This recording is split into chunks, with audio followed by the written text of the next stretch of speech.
Fati, mamin ko ahoma trofon so na mene Vabeni Elikem Fiati or board member LGBT Right Ghana. Mamene entertain komo. Good morning. Otumin kame makwaba eba happy morning show this one pay. Yeah. If you can hear me, good morning.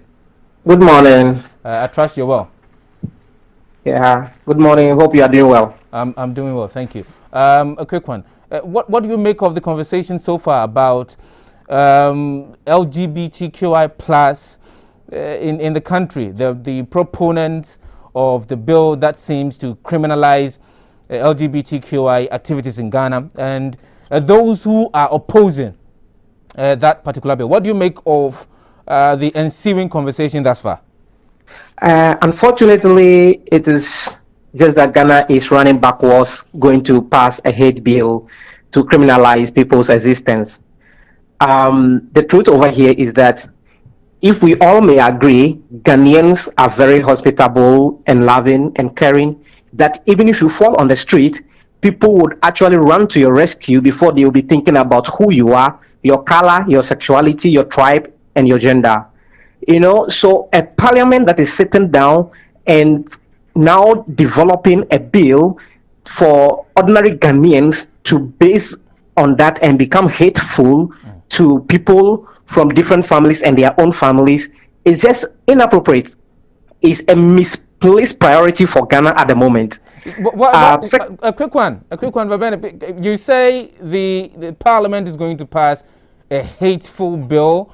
What do you mean by hateful? Have you had the chance to apprise yourself with the content of the bill? Good. Hate can be so packaged that you do not necessarily feel it that is going to be hateful until it begins to create chaos and violence. In the way that the bill is created, if you listen to even ordinary Ghanaians, maybe if you even watch what post people will be posting under this conversation right now, you would see that already it is generating a kind of sensitization or sensation, as a kind of sensation that people do not understand what it means to be an LGBTQ person. All they tell people is that Sodom and Gomorrah has been destroyed by God, and they use all these propaganda ideologies, which are also coming from far right Western Christian ideologies. So it already creates emotions that people do not even want to know what it means, sexuality.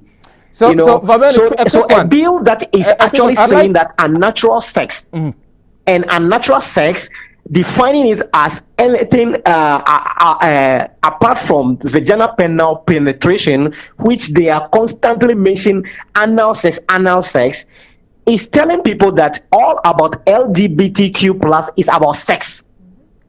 And therefore, people do not have the distance and the time to reflect, to understand that people may have different genders and different sexualities. Secondly, the same way they are criminalizing this bill, criminalizing this LGBTQ person based on anal sex and what they consider unnatural, is not different from what even heterosexual people are practicing in this country.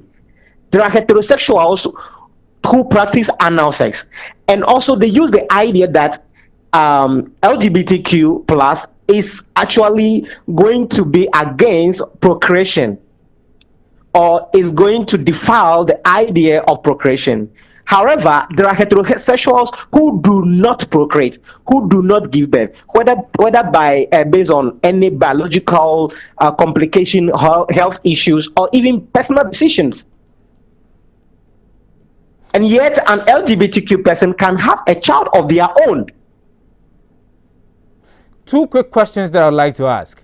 You mentioned that the attempt to criminalize LGBTQI activities in Ghana is being powered by far-right Western Christians. And I would like to also ask those who are trying or who are attempting to encourage the promotion of LGBTQI activities in Ghana, who are supporting them? Good question. No one is supporting us. We are human beings from these countries. And we have been living here far before even colonialism, if we go back into history. So we are only crying and fighting for our life and our protection. So we are not being powered by someone coming from elsewhere saying that they should promote LGBTQ. No, I am a Ghanaian. I'm living here. I know what I go to every day. So in that case, if I am fighting for my rights to live, my rights to survive, I should be protected. Then I don't see the reason why you would think somebody is even powering this idea that we should promote LGBTQ in Ghana. No, we are Ghanaians. You mentioned that the activities of LGBTQI goes way back, as embedded in our history. I just want you to highlight which part of our history has this particular element in. Good. First of all, let us all acknowledge that Ghana has been built on the ideas of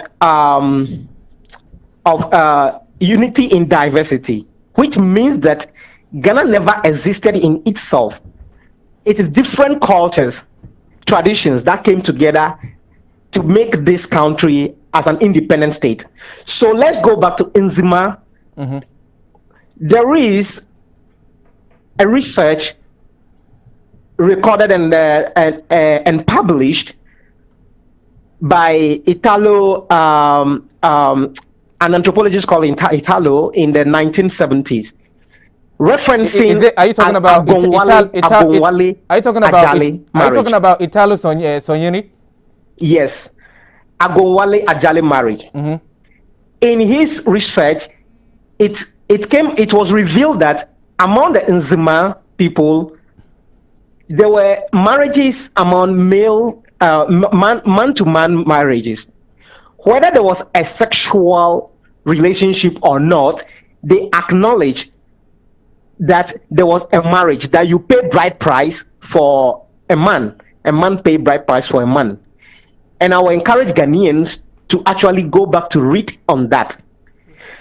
Secondly, I have read that, and I think the context within which those marriages were organized. I think you're not mentioning the context within which these marriages were organized. Which context preceded these marriages? So the context was that when a man finds another man attractive, and think that they can trust and like this person, they go into marital contract, which is called friendship marriage. So it's friendship. And this friendship marriage is what is performed as marriage today, even among heterosexuals.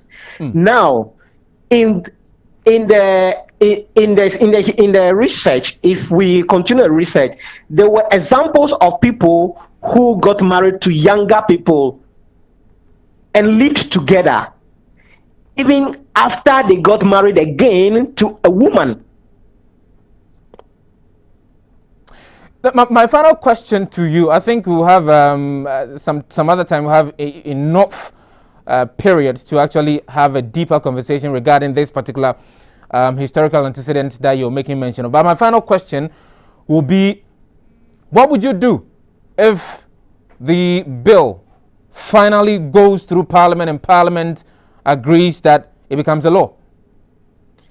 Well, I don't know what I will do yet, but that is never going to change my position on this bill, and not going to change my sexuality and gender. And therefore, I would have to fight until the last blood drops. Okay. Vabene Alikem Fiache, many thanks for speaking to us this morning.